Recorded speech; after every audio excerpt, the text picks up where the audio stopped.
And then this frame right here is going to be a new wall that I'll put together. And the idea is to not completely block off the view. So we'll put a big window in the center and then a few windows on the side. And that's going to allow it to just be like an ending detail for the yard, but also you'll be able to see through it. All right, so we're gonna get started on the window wall, which you can see behind me is just 4 posts and a kind of securing bar on top to keep them all plumb. So the idea behind this is to keep it open, airy, but also create a little bit of separation between the yards. We're gonna put in some big windows, and those are gonna allow visual access in and out. They're gonna frame the space and I think make for a unique and interesting piece for the client. So it is gonna take a little more time to, say, figure out each of the boxes and space them out, but I think it'll be worth the effort. So I guess we'll see when it gets up. All right, so this is rough cedar, so it's a little bit thicker than what you expect when you buy like a 2x4. So it has this rough texture. I really like that for doing these frames. They're going to be like thick and heavy. And so I'm going to do 2 smaller or more narrow frames, 1 big frame in the middle. And so I'm going to build my boxes first. After I build those, I'll put them up and place them where I want, and then I'll figure out how to slat the wood accordingly and get the spacing right. And to keep the box more or less square, I'm only picking one side to lock in at a time, and then they'll give me kind of like some play if I need to push it into square later on, depending. Here we go. And the interesting thing too about using this rough lumber is that it's not always perfect either. Like some are actually thicker than others, like width-wise. So I'm just gonna sand this off so that way I can stuff it into my 4x4 post there, and that way I can attach it and start the panel wall.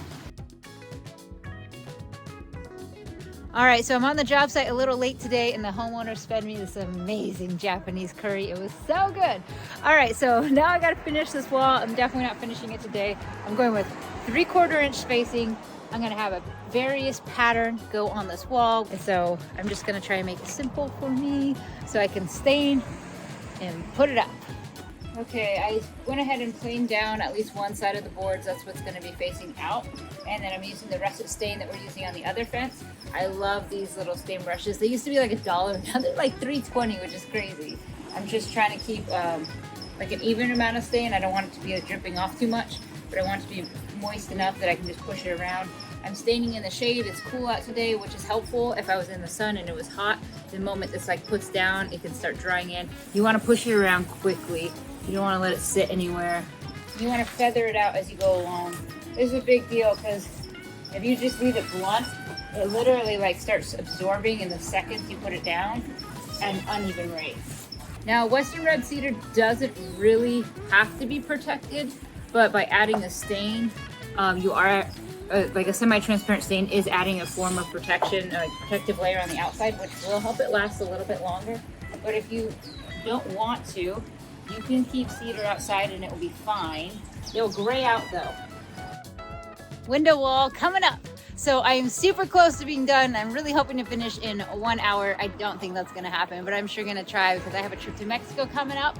I gotta be out on bus at noon, and it's like 9:45 right now, and I still need to pack because that's how I roll. So I'm gonna use my finished nailer to go ahead and lock all these in. I have little finished screws that I can use as well if I need it to be extra secure in any area. But other than that, yeah. As you can see, I'm using the nail gun to go ahead and attach these slats. I am staggering the joints, basically meaning that every other piece of lumber, I either run it through on the post or split it halfway on the post. If I lined up all of my cuts, it would look bad. Your eyes would go directly to the line. So you can see that by splitting them, your eye will dance around and not get stuck in one spot. So thank you for watching, and let me know if you build one of your own. We use Western red cedar, but I will say wood has gotten very expensive. You could try this with a variety of different materials, but I'm just a fan of Western red cedar. What can I do?